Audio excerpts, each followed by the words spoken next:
Would I let any of my 9 homeschooled kids go into the military? First, to answer the question, of course I would. I have a son who's been in the Marine Corps for about 3 years. He enlisted when he was 17. I had to sign paperwork for him to go in. Of course I would allow him to because that's what he wanted to do. That was everything that he wanted. But let's talk about the idea of let. Would I let my adult kids do something?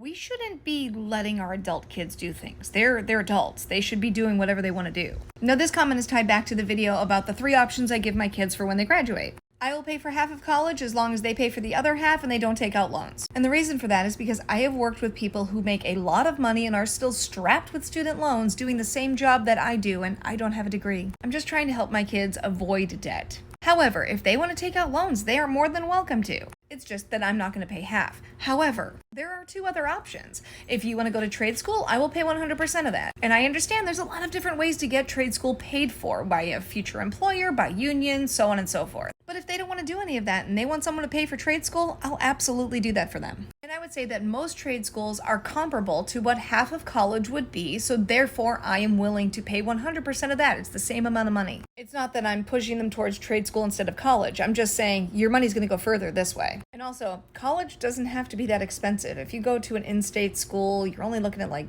10 grand a year, and if you can't come up with 5 grand a year working on the weekends, then you're doing something wrong. Like, go work at a golf course being a caddy over the summer. You're going to build a great network of people, and you're going to be able to make that money. And the big fancy schools, really the biggest thing you're going to get out of there is a network. So you're building your network and you're saving money. You're not going to be strapped with loans. And all those connections you make following those people around a golf course are going to help you get employed once you graduate. Work smarter, not harder. The last option is if you want to start a business, I will be your first investor. All you have to do is give me a business plan. The important thing to remember here is that there is no timeline on any of these 3 things. These are all available to each of my kids. My Marine son has a GI Bill. He never has to pay for college. But if he wants to go to trade school or if he wants to open up a business, he will have that money to be able to do those things. One of my kids wants to be a doctor, so if she wants to go and get all the loans to be able to go through med school and then she needs the funding to be able to open up a practice, she will have that available to her. See, I'm not telling my adult kids which option to take or that any of them are better than the other. I'm allowing them to be able to walk whatever path they want to